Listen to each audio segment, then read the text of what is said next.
Welcome to Hotter Than Ever, where we uncover the unconscious rules we've been following, we break those rules, and we find a new path to being freer, happier, sexier, and more satisfied in the second half of our lives. I'm your host, Erin Keating. Welcome back to the podcast, longtime listeners, and hello and welcome if you are new and listening for the first or second or third time. I am so glad to have you here. Both groups of people mean everything to me, all the devoted listeners and the new ears that are tuning in. It is not lost on me that there is a lot of media. I think the technical term is a shit ton of media out there that you could be listening to or reading or watching or scrolling. And it means a lot to me that you resonate with the conversations we have here on Hotter Than Ever and that you have joined us for this one. Hotties, this is another deep talk about sex and relationships, and it's a special one because Vanessa and Xander Marin are my guests today. And maybe you have seen their awesome content on Instagram, which is where I first discovered them. This is the first couple interview I have ever done on the podcast, and Xander is the first male human ever on Hotter Than Ever after more than 100 episodes. Vanessa and Xander are a married couple. Vanessa's a sex therapist with 20 years of experience, and Xander is a regular dude. I think that actually undersells him, because together they wrote a New York Times best-selling book called Sex Talks, The 5 Conversations That Will Transform Your Love Life. And they host the podcast Pillow Talks, where they give listeners sex tips, relationship advice, and hilarious and honest stories of what really goes on behind closed bedroom doors. And who doesn't want to know what really goes on behind closed bedroom doors? That's all I've ever wanted to know. What I love about Vanessa and Xander is how open and honest and playful they are around sex and the role it plays and how it works in their own relationship. They use themselves and their dynamics and the things that have come up for them as one of the ways that they educate people about sex and intimacy. I love it. I find them super disarming and fun, and I think you will too. All right, let's get hot. Vanessa and Xander Marin, welcome to Hotter Than Ever. So excited to be here as your first couple. Thank you. It's amazing. It's amazing. I just love what you guys do. I discovered you on Instagram, as many people I'm sure have, and TikTok and other places. Certainly for my cohort of listeners, women over 40, we are largely on Facebook and Instagram. And I was instantly drawn in by your charming, down-to-earth, no-nonsense way of talking about sex as a couple. And also your videos are so funny and so honest, and you use yourselves, it seems, as a stand-in for your audience's questions and concerns and challenges in relationships and sex and intimacy. It's just so charming and so super relatable, the way that you talk about sexuality. And I think it really helps to normalize what a lot of us experience as kind of a fraught thing in our lives, like a thing that we have expectations around, a thing that we have hopes and dreams around and needs, and maybe don't know how to get those needs met, or are dealing with a dynamic in a relationship where we're like, this is wonky and weird and I don't know why I feel weird about it. So I guess I just want to start with, like, you didn't start as a couple doing sex ed on the internet. We did not. What has your journey been to become the viral sensation that you are today? Yeah, I really had to convince Xander to join me in this. It took quite a bit of time, but to back it up, like I started this business on my own originally, and it was because I have always had a fascination with sexuality. Yeah. It really did stem back from my parents' very awkward attempt at trying to give me the talk, most people. It was extremely awkward. And I remember in that moment, all that I really got was my mom said, if you have any questions about sex, you can ask them. And I knew, even though she was saying I could ask them, I knew that what she was really saying was, please, for the love of God, don't ask us anything. We don't want to talk about this. This topic is off limits. And that moment really stuck with me. If like, but why can't we talk about it? I actually had a lot of questions. There were a lot of things that I was curious about. Of course. And I felt that pain of knowing that I couldn't really talk to my parents about it. So that moment stuck with me. And as I got older, I realized I think that this is my purpose for being on this earth, to help people get more comfortable talking about sex openly. So I ended up starting this business originally as a psychotherapist. I went through the whole thing, got licensed, was seeing clients one-on-one. And I very quickly realized I'm talking about the same things over and over again. I'm giving the same information over and over again. How do I make this more accessible? Because there's a limit of how many clients I can see in a week. So I started making online guides and courses where people could get access to my techniques and all this information, but have that comfort, privacy of their own home. And the business really exploded from there. So Xander initially joined to do the operations end of things, like help me out, like building the back end of the business. And I just had this hunch from the beginning of us starting to work together. I thought, I think there's something about us talking about this stuff together as a couple that would be really valuable. And even though my training is in psychotherapy, where I was literally taught in grad school, don't talk about yourself with your clients, don't share anything personal. I thought with this topic in particular, we've gone through our own ups and downs. We've been together. We're coming up on 17 years in just a couple months. I don't feel nearly old enough to be in a relationship for 17 years. I don't know how that happened. How'd that happen? I don't know. But yeah, I just thought we've had our own ups and downs. We've gone through everything that you can imagine, challenges in our own sex life. And we've found a way to like make it feel really fun and playful and intimate and all the things. So I'll let you tell your version of it. But yeah, it took me like 3 or 4 years to really convince him to come in front of the camera with me. Is that just like constant badgering? Yeah, gentle badgering. Like, I know I'm onto something. I'm not going to push too hard, but I am going to push consistently. Yeah, it definitely took a while, because the reality is I had plenty of my own hangups around this. I think that I probably had the experience that many people have, many men have, in like coming of age, learning about sex. I felt like some of my earliest memories are like people probably in elementary school, once I'm in like 4th, 5th, 6th grade, like kids on the playground saying words and laughing about stuff. And I didn't know what it meant. They didn't either. And I feel like for me, that created this dynamic where it was like, I already felt behind the curve on the topic of sex. Like as a kid, you want to fit in with people. Kids are joking about things. You don't know what it is. So already it's like, ooh, this is an unsafe topic where like I'm supposed to know more. And like as a man, you start to learn, oh, I'm supposed to lead when it comes to sex. I'm supposed to know what I'm doing. But then you're kind of conditioned from the very beginning to be like, ooh, God, well, ooh, am I doing enough? Do I know enough? Am I behind the curve? So for me, sex always kind of just felt like this thing. Obviously, it was something that I really wanted, but what I also really wanted was like, I just want to be like good enough at it. Like I want to have it together enough so that I can kind of fulfill on my duty to be a man when it comes to sex. But it never felt like a topic where I was like, oh yeah, I'm excited to talk about this. I'm excited to kind of, to kind of be public about like, yeah, I have sex and I feel comfortable with that. And let's talk about it. So it took me a while, really a while of us talking about it. And ultimately it took me realizing that like, it was okay to talk about it initially, whether that might've been in therapy or between us, but actually like the way that I got more comfortable with things was actually when I asked for help and when I talked about it. And so eventually got to this point where it was like, okay, I could slip a little conversation in here or there on Instagram. And all of a sudden it was like, oh, this actually feels really good to talk about this. And people are relating with me. It's not that playground situation where people are like, oh, I can't believe you don't know that. So yeah, that was kind of my introduction to it. And I've realized that it's been one of those, it's been really healing and something that's really brought us close together and been really fun for us.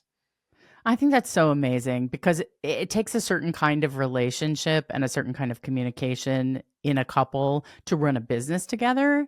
And then beyond running the business, that the stuff of your intimate life is sort of fodder for a public conversation. Like, that's really vulnerable. And I just think it's really rare. Otherwise, there would be tons of other couples out there doing it, right? Like, Yeah. I think it's really rare for people to be as exposed and self-expressed as you guys are. And I think you're really doing a service to people watching. I imagine women get a lot out of it, but I also imagine if men let themselves, they'll get a lot out of it too.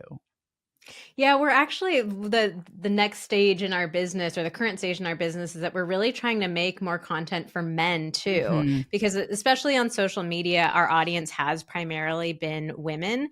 And we're trying to invite more men into these conversations as well, because like Xander said, most men internalize this belief that I'm supposed to know everything about sex. I'm supposed to take the lead. I'm supposed to make sure it's a good experience. And there's this really intense pressure on so many men that I think a lot of us women don't really recognize. So we're trying to create more content to show, like, look at the different challenges that, we're all going through, but let's make it more normal. Let's make it more okay for men to be a part of the conversation too.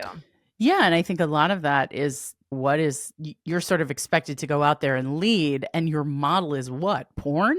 Like, that's not real. That's entertainment.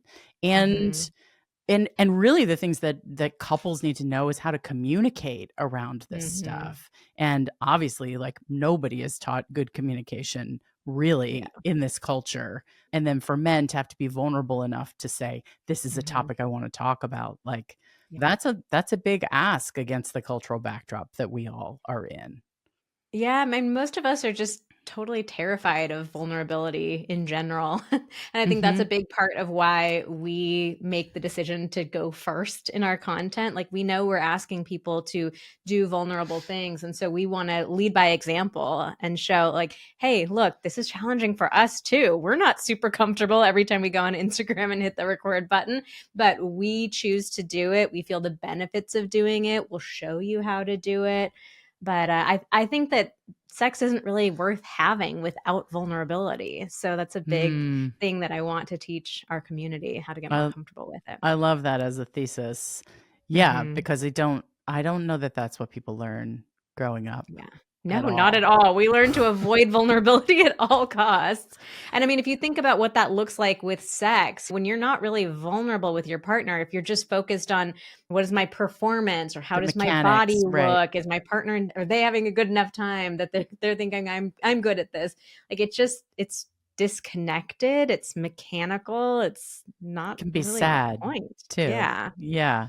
Yeah. So how does the public facing side of your relationship impact the personal private side? Because obviously you have a personal private side of your relationship, even though you are talking about intimate issues. Yeah. It's performative, right? When you're doing it, when you're fully clothed and miming sex positions, or some of my favorite reels to record. They're freaking hilarious. They're so fun. That's fun and everything, but you also have a real relationship behind the scenes. Yeah, well, it's interesting. Like, one of the reasons why we decided to write our book, Sex Talks, was that once Xander came in front of the camera with me, we started talking about sex so much more openly in our own relationship, and realizing, like, that our intimacy was deepening so much too. Like, oh, wow, this is really great to get to talk about it openly and honestly. So it's affected it in really positive ways. And there have definitely been challenges too. I mean, one of the things that we had to get clear on early on is that we made a no questions asked veto policy. So at any point, either one of us could say, hey, I know we literally just recorded that story for Instagram, but actually I don't want to post it. Yeah. And the other person does not try to convince them otherwise. It's just like, okay, you're not comfortable with that? Sure. So we do that, during the podcast, with Instagram, like anything that we create, we allow ourselves to have that boundary of, actually, I know I just said that out loud, but it didn't feel very good, and I don't want that out there publicly. Yeah, one interesting thing, we get this question asked over and over and over again on Instagram. So many people have this idea or this worry that, oh, well, you guys talk about sex all the time for a living. So do you ever get bored of it in your own relationship? Mm-hmm. Like, do you have less sex, or do you want to have less sex because you talk about it so much? Like, does it feel clinical? Yeah. And that could not be further from the truth for us. Yeah. Like, the more that we talk about it, the more comfortable we feel about it, the more like fun and playful it feels, the more we want to have it. I feel like we have more sex and we have better sex as a result of talking about it so much, and as a result of feeling so much more comfortable with that topic with each other. So yeah, I think that ends up being one of the kind of like final objections that a lot of people have to wanting to talk about it. This worry that, oh, well, if we talk about it, it's going to lose the mystery, or Make it less it's going to be less special or less spontaneous. But I mean, I'd invite you to try it. I think that, yeah, working through that vulnerability, which, I mean, it's really that vulnerability ultimately that is keeping people from that and coming up with these ideas like, oh, I'm not going to want it if I talk about it all the time. That's just like a way to avoid having to push through that vulnerability. But yeah, if we let ourselves feel those feelings, like vulnerability or any feeling, like that's how we actually get through that and come out the other side. Like, we can actually pass through those things pretty quickly if we just try. So yeah, I would encourage anyone to try talking about it a little more, because you're going to like the result.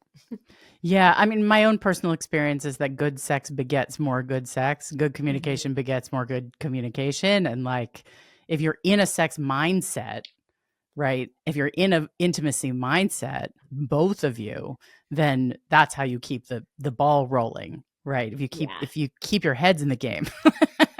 This is a podcast for women over 40 who are looking to live their best lives in the second half of their lives.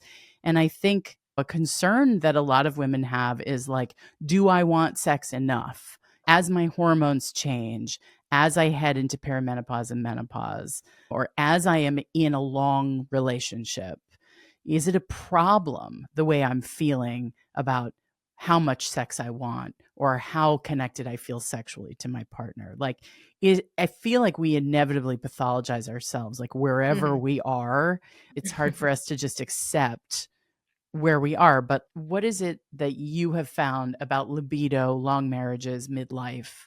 I'd love to hear your insights on that.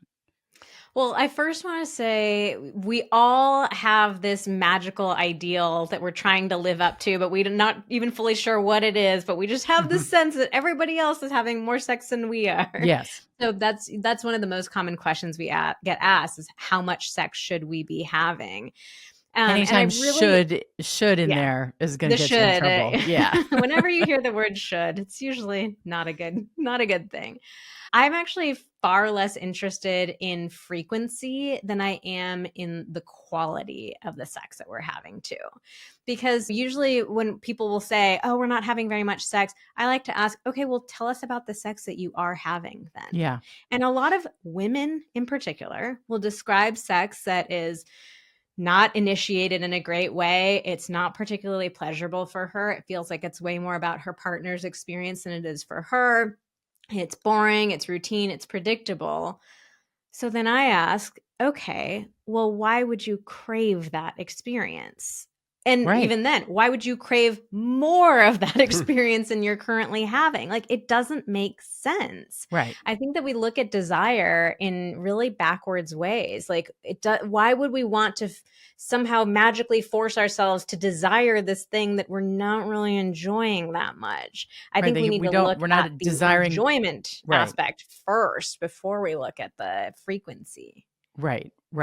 It's right. I love that. The comparison I always make is with mushy broccoli. Like, we love making food comparisons. We're both big foodies. And so I like to say, like, okay, do you ever find yourself craving a bowl of overly steamed mushy broccoli? No. Do you think that there's anything wrong with you for not waking up every day just craving mushy broccoli? Of course not. But if we're really honest with ourselves, a lot of us are having mushy broccoli sex and beating ourselves up for not wanting more of it. But again, it just doesn't make sense to crave an experience that we're not enjoying. The pleasure has to come first. Yeah. I love that. Let's talk a bit about sex in a long marriage, because I was married for 17 years, and the last 10 years of that marriage, there was no sex. So of course, when I got divorced, things you are started very a podcast where you talk about sex and relationships all the time. Yeah, that's the fact. That is the fact. I call it my rumspringa, the period that I've been in for the past couple of years. I'm having a lot of fun to make up for lost time, but I hear this a lot, that I'm in a long marriage, I'm in a long relationship, our intimacy isn't working. We kind of don't have sex. I mean, I myself even I said to my best friend, it's just possible to just not have it and be in a relationship and a marriage, and it's just not that important to me anymore. And she was like, yeah, sure. She knew I was lying, but for some people that's not a lie. For some people it's okay. Yeah, absolutely. But I'm curious what you're seeing when you're talking to people out there around this issue, which I imagine is pretty common. It's extremely common. So there are so many factors that feed into it too. So the pleasure is definitely one of the absolute top reasons that this happens. Another big one that comes up is a lack of emotional intimacy. I think a lot of us, we think of physical intimacy and emotional intimacy as happening totally separate from each other. And especially with sex, we tend to compartmentalize it. We think of sex as just this thing that happens at the end of the night when the lights are turned off, the doors are closed, we're both in bed. And we don't think about how we've interacted with each other all throughout the day. And so there's another question that we ask couples, like, okay, tell us about the emotional intimacy between the two of you. And unfortunately, most couples in long-term relationships will describe a lot of disconnection. Our life has just turned into logistics, kids' schedules. The only conversations we have are, hey, are you picking up the dry cleaning? I've got to go pick up Bobby from soccer practice. Couples are not spending quality time together. They can't remember the last time they had a date night. And they're feeling resentful of each other for mental load imbalances, for imbalances in handling like household chores and responsibilities. It's like all of that. Okay, is it really such a shocker that you don't want to have sex with your partner? Right. Or if you're crawling into bed at the end of the night and you're like, who's this stranger getting into my bed? Like that you don't want to have sex with them. You're like, oh, I'm married. I don't have sex with strangers. I finished that part of my life. So yeah, it's like we need to look at that emotional intimacy as well, so that you're feeling connected to each other, and even that you're feeling this thread of intimacy between the two of you throughout the day, so it doesn't feel like this enormous chasm between the two of you when you're crawling into bed at the end of the night. Yeah, I think that's right. What are some strategies that couples can use to reconnect and get that connection back? I mean, I imagine like it takes two to tango, right? So both people have to be willing to come to that conversation with openness. So that seems to be the first challenge, is to get everybody kind of on the same page about like, this is what we want, and this may be not as easy as it. Whatever your initiation, you did this series of videos on initiation, bad sex initiation, and they were so funny. The boob grab and all the like, so funny and so real. Like that, it's going to take a rewiring in a certain way, isn't it? Yeah, I mean, when it comes to emotional intimacy, we're big believers in the small things that you do on a regular basis matter way more than the big things you do every once in a while. So I think a lot of couples, when they're feeling disconnected, their heads go to like, oh, well, maybe we just need to like go on a vacation together, like find a couples retreat. And like, sure, those things are great, but how often are you actually going to be able to do those? Right. So instead, we think about like, what are little things that you can do on a daily basis that are going to help you feel closer to each other? And I think that's a great question for everybody to answer for themselves. Like, so that's like a little homework assignment for your listener. And I like thinking about it in different time increments too. So let's say, a lot of people in our community are really busy parents who like, I barely have time to use the bathroom. Oh, for sure. So I like to think really reasonable. If you have 60 seconds, what is something small that you and your partner could do to feel just a little bit more connected? And then maybe if you have 5 minutes, what's something that fits into that time frame? 10 to 20 minutes, what's something that fits into that time frame? So like come up with answers for those time frames. But I'll give you a couple of like fan favorite ones. These tend to be pretty popular with a lot of people. So one of them is gratitude. I know we're all familiar with gratitude, but it kind of feels like a cringy eye roll thing. Like, yeah, okay, let me get on my gratitude journal. But research actually has shown that when we express gratitude, like expressing gratitude for our partner is one of the top predictors of marital satisfaction. And I love gratitude because it's free, it's easy, and it's really fast. Mm-hmm. So if you could just one time during the day point out to your partner something that you appreciate about them, something you're grateful for about them, it's shocking how far one little sentence can go. Do you guys and then want to another model it? one of my favorites. You want to model it? Yeah, I mean, so I am really grateful for Xander always making me laugh. He's always willing to do whatever it takes. Sometimes some pretty ridiculous things. He did a very cute little dance for me in the hallway earlier today. I did. And he's just like willing to be silly to make me laugh, and I appreciate that. Oh. That's so nice. So yeah, another Wait, hold on. great I see one. Xander's eyes because he was maybe wanted to give you one back. Oh, yeah? Well, I, Vanessa, I'm so grateful. I'm grateful for how you show up in podcast interviews. I love listening to you. I just love seeing you being in your zone of genius. Thanks. That's very sweet. There you go. You guys are cute. Okay. I mean, yeah, it literally just takes like 10 seconds. It doesn't even have to be anything fancy. It could be, hey, I saw you unloaded the dishwasher. Thank you. I appreciate that. But it really does go a long way. Yeah. And then another one that I love is something that we call the 30 and 6. So it's a 30-second hug and a 6-second kiss. And research has found that those are the time frames that our body takes to release oxytocin, which is that the love hormone, the trust hormone. It's the hormone that that it promotes a sense of closeness and bonding. So I love that one too, because it's literally 36 seconds. Who doesn't have 36 seconds in a day? So 30-second hug, 6-second kiss. It's so great. It's so great. This leads me to your book, Sex Talks, 5 Conversations That Will Transform Your Love Life. So what are the 5 conversations? I mean, people will buy the book anyway, but maybe you'll give them a little bit of a cheat sheet on it. Yeah. So the reason that we wrote Sex Talks is because the advice to talk about your sex life, everybody's heard that. That is nothing new, right? We all know that we should be talking about our sex lives. But one thing that Xander and I really struggled with early in our relationship is, yeah, we knew we should be talking about our sex life, but we didn't know how. Like, what are we supposed to say? When do we say it? How do we say it? And we definitely didn't know how to talk about it when things started getting challenging, when we like hit that point in our relationship where all the fun, new, exciting energy and worn off. And now it's like, oh, you again, that kind of thing. So we wrote the book because I was also very shocked. I started doing some research, looking for other books, looking on Amazon, and there was literally not a single book about how to talk to your partner about sex. There were books about like sexual technique. There were books about talking to your kids about sex, but there was literally nothing for talking to the person that you are having sex with about what you're doing. So we wanted to make a really practical guide to break that down for people. So we cover 5 key conversations that we think every couple will benefit from having. The first conversation is what we call acknowledgement, which is literally just getting comfortable talking about sex, like as a subject. The second conversation is all about like emotional intimacy and closeness. You know, that we just talked about that a little bit, about how important it is to feel that closeness.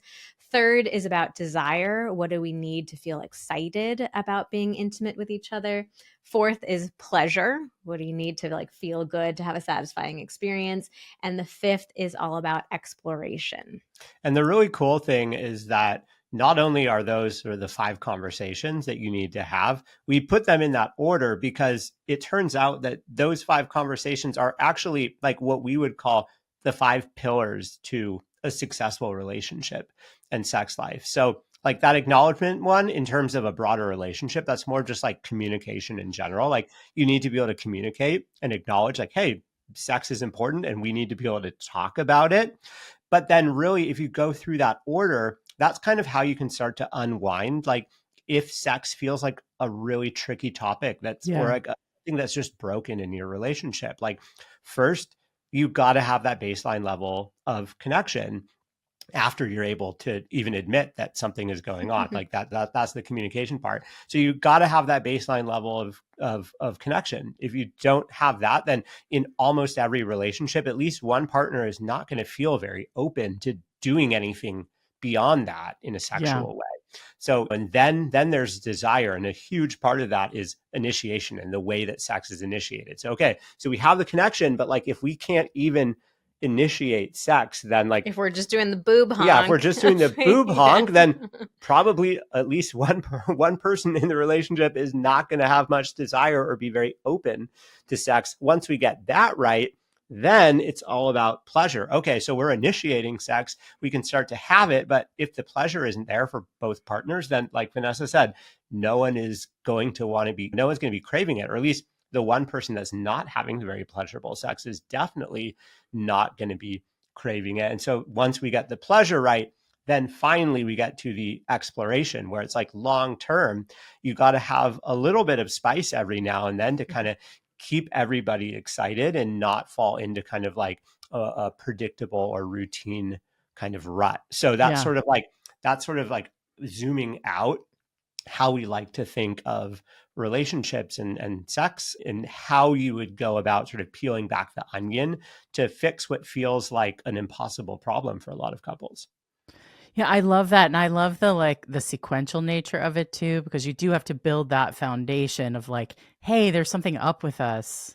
We need to acknowledge like, ooh, there's stuff. And are you willing to go into this with me to try to figure it out? As opposed to like just bringing home a new sex toy and being like, or bringing home Viagra and being like, this will solve it. It's like, wait, every piece of it requires communication. And oh yeah, so many people jump to the end, like you just said. Like they'll jump to exploration. Oh yeah, the way that we fix this is introducing a brand new thing, or like, oh, we need to have a threesome, or I'm going to bring a sex toy home, or new lingerie. And it's like, hold on a second. If you haven't addressed, like, let's go way back. Like if the connection isn't there, like you're actually only going to make the problem feel worse. Totally. Because your partner's going to be like, hey, like it doesn't feel like you're understanding what's going on at all. Right. Or there's no foundational conversation that there is something going on. Right. Yeah. It is amazing how hard it is to communicate. God. It is. But you know what? If you can learn how to communicate about sex comfortably and confidently, you can talk about anything. Like some of my favorite feedback from the book has been people who said, you know, this really is just a communication book. Like I use some of the tools and techniques like with my coworkers, with my sister, my parents. So it's definitely a good goal to have. Yeah, I think that's so great. So for the women who are listening to this podcast who are newly separated or divorced, how common is it for women to have the kind of experience that I'm having, which is like my sexuality like came roaring back after my marriage was over, and I felt free to like pursue my own desires and my own pleasure without the weight of all the fraught shit that was in my sex life with my ex-husband. Yeah. Have you heard this a lot from people?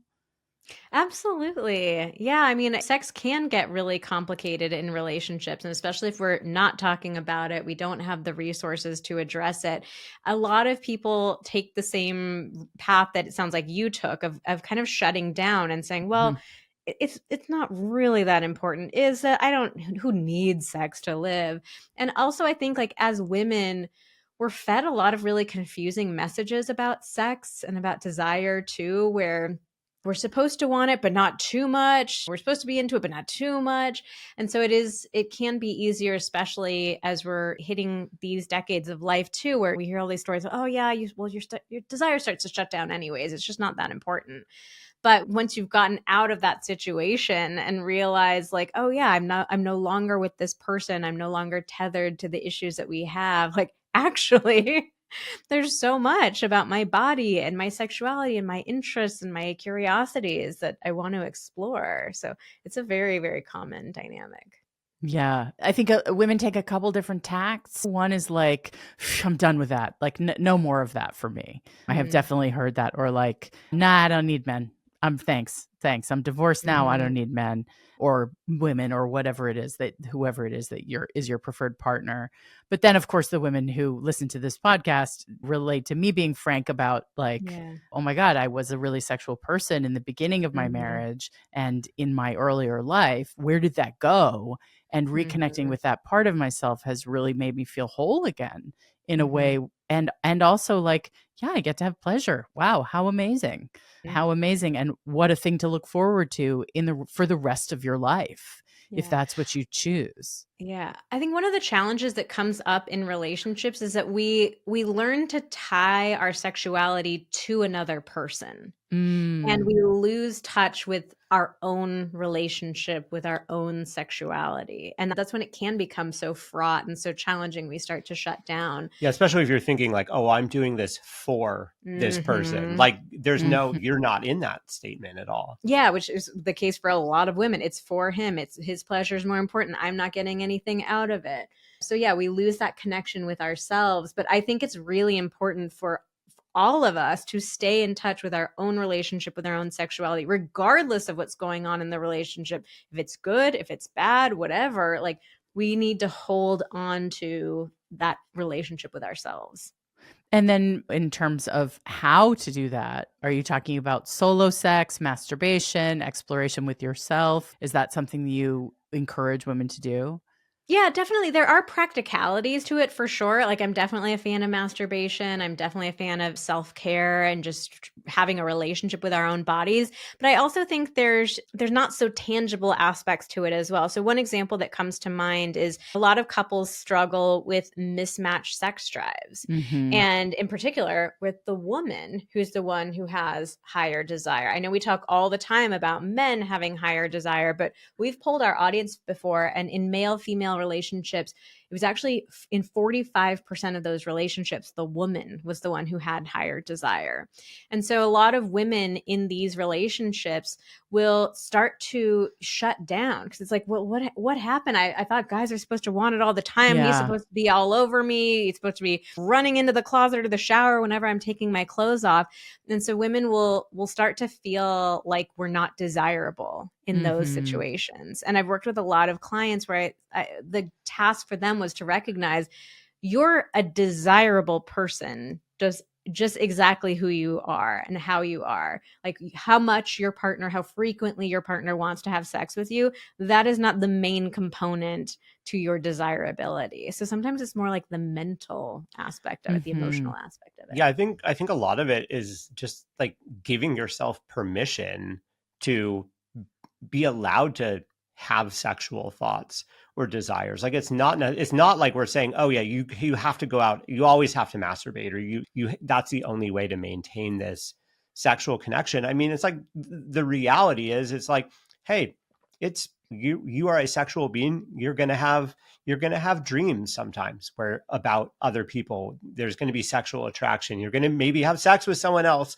in a dream, or you're going to have a fantasy, or you're going to see someone on the street who's attractive. And I think it's so easy the way a lot of us think about relationships, oh, I'm in a serious relationship, I got to shut all that down. And so we shut it down, we beat ourselves up over having any kind of sexual thought or having any kind of dream, as if that's somehow under, control, that right. You can force yourself to not. But I think that we find ways kind of to trick our brain into shutting that stuff down. And it can just be as simple as yeah, I had a dream last night that now that I'm awake and I'm remembering that I'm married, that's a little weird, but hey, that was exciting and fun in the dream. And that can just be what it is. I don't have to beat myself up. I don't have to judge myself. I don't have to go tell on myself. It's just, it is what it is. And I think that that's also a great way just to remind yourself, yeah, I get to have that relationship with myself. Yeah, I super relate to the associating my partner's desire for me with whether or not I have a sexuality. When I was sort of in the middle of the marriage, kids, big career, all of these things at the same time, so much pressure, so much demands on me, and we weren't having sex, I wasn't looking at anybody and thinking, oh, he's cute. I was my ex used to say people were flirting with me and I'd be like, what? Like I had no radar, like it was off. It was literally like the switch had been turned off. And I do think that's like a weird self-preservation thing because I didn't want to admit what was going on in the marriage, but like it's so interesting to try to be inside a partnership and then also claim like actually I have my own sexuality. That's mine and for me to care for and nurture. And it can look a lot of different ways, like you guys said. Yeah, there's another food comparison springing to mind. It's like imagine a chocolate cake in a bakery. Like if somebody walks in and they don't really feel like having chocolate cake, that doesn't mean the chocolate cake isn't delicious, right? Like the chocolate cake is always delicious. Some people are going to want it, some people are not, but that doesn't affect the chemistry of the cake itself. Like we need to see ourselves as the chocolate cake. I love it. I love that. That's our pull quote. You are the chocolate cake. What should women look out for as they head into perimenopause and menopause with regard to their sexuality? Because I think a lot of women experience physiological changes, certainly hormone changes. What should because we don't talk about this stuff and doctors aren't trained. You get 4 hours on women's sexuality and which includes the menopause chapter in medical school. What would you say as we start to sort of notice ourselves in the early or middle or even end stages of menopause that we should be looking out for? Yeah, perimenopause and menopause are so fascinating to me because on the one hand, I totally agree with you. Like it's insane how little education there is. It's crazy how hard we as women have to fight to like be our own advocates to find people who specialize in it. And at the same time, like my Instagram is just littered with very scary posts about perimenopause and menopause. Like you're going to totally dry up. You're going to have zero sex drive. You're going to be so irritable and hate your partner. Right. And then I've looked at, there've been some really interesting cross-cultural studies where in different cultures, they see menopause as this incredible gift and actually as a woman's sexual awakening to no longer have to worry about getting pregnant, which is one of the biggest fears that most of us deal with in our lives. And they've actually found that in other cultures where they view menopause positively, they actually have fewer physical symptoms. So it's such an interesting, there's just so much around it. And I don't say that to downplay symptoms or to say it's all in your head. We women hear way too much of that crap. It's just interesting, like different ways that we can view this transition period. So yeah, on a just physiological basis, there are things that can happen as our hormone levels. It's a huge transition that we're going through hormonally, and hormones do play a big role in desire, in lubrication, in our mood. I think my nice middle ground for that is to approach it with curiosity. Like, yeah, what is going to happen for me? So we don't want to go to the fear-mongery side of like my life is going to be over. But we also, want to be prepared and kind of think like, yeah, what is this going to feel like for me? And as we notice things change in our body, to treat them with curiosity as well. Interesting, that's a little bit different. Is there anything I want to do about this right now? Is there any research I want to find? Any doctors that I want to look for? Or is this just something to like notice for right now? And also being like flexible and adaptable. Like one perfect example that comes up is around wetness. A lot of women feel so ashamed and embarrassed about their natural vaginal lubrication. But the thing that's so interesting about that is your wetness is not an indicator of your arousal. You can be totally turned on and very dry. You can be very wet and not at all turned on. So a lot of women just beat themselves up over this when the reality is there's a very simple solution. Lube. Lube is wonderful. It's sexy. It's easy to use. We recommend it for all couples. Yeah, and plenty of people use it who are not in menopause, like who are younger than that. Like it doesn't mean anything. Yeah. So like let yourself just look at with curiosity, like, okay, this is something that feels different, feels challenging. What can I do to address this? What can I do to make myself feel more comfortable and more confident? But yeah, definitely educate yourself, look for doctors that are experts in this, and don't be afraid to advocate for yourself. Yeah. That's such an interesting thing about wetness, because I think men are like proud too. If you are wet, they're like, I did that. Like that's a direct correlation. I hate to break it to you. It is not. It is not at all. And that's not very helpful for the guys out there. You're setting yourself up for if it's not problems right now, you're setting yourself up for problems in the future. And the ironic thing is that men know this because they also get erections at times when they really don't want to have erections. Right. And they have times when they are really wanting to have an erection and struggling to get there. So it's like, yes, there's definitely some overlap in what's going on in our brains and our bodies, but it's not a perfect overlap by any means. Yeah, and we tell ourselves so many stories about what our physiological reactions mean, right? And we layer so much meaning and weight onto so many things that if we could take it more lightly and not take it personally if your partner doesn't have a full erection or whatever, you know what I mean? Like, or your partner's not fully lubricated. It's like, okay, this is just where we're at, and let's like figure out where we're going from here. Acceptance is the answer to everything. I really think so. That's true. This has been a really great conversation. I just want to ask you one more question, which is like, what do you want our listeners to know about what their options and their choices are around sex and intimacy as they head into the second half of their lives, whether they're married or single? I think what happens is we get told these sort of black and white things about different phases of life. And I'd love to hear from you. What is possible for women in midlife as their bodies change and their relationships and dynamics change?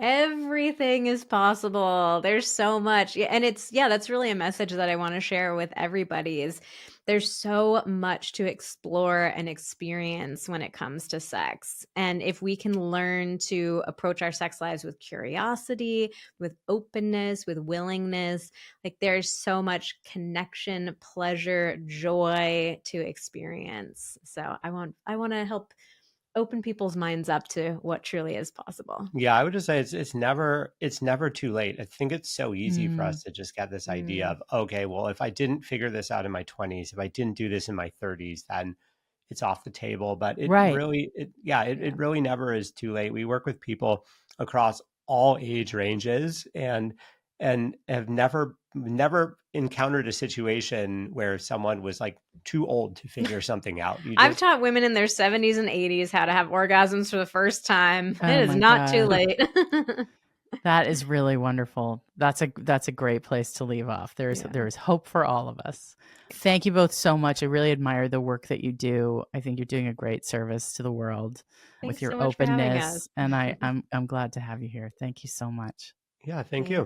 Thanks for listening to Hotter Than Ever. If you loved this conversation with the lovely Vanessa and Xander Marin, and you thought, oh, maybe this is an episode of Hotter Than Ever that I can share with my spouse or my partner, my significant other, because it sums up some things I want to talk about in our intimate life. And sometimes it's easier to listen to other people talk about those things than to bring them up cold. Please do just that. Just go into your podcast app and hit share. Share this episode with your nearest and dearest. I love it when you share episodes of the show because it spreads the message of openness and empowerment and pleasure and joy for women over 40 far and wide. And if you haven't ever commented on any of our posts on Instagram, start that conversation now, and I promise to respond directly to you within a week. Hotter Than Ever is produced by Erica Gerard and Podkit Productions. Our associate producer is Melody Carey. Music is by Chris Keating, with vocals by Isa Fernandez. I will talk to you next week, hotties. Are you dreading the holidays like I am? You know, this time of year is always so stressful for me. There's always so many expectations that the holidays are supposed to be this super warm and positive family time, and it's always been hard for me. And I'm going to do my best to have some really clear boundaries and actually enjoy the holidays this year. Who is with me? If you're in, please, let's support each other through this.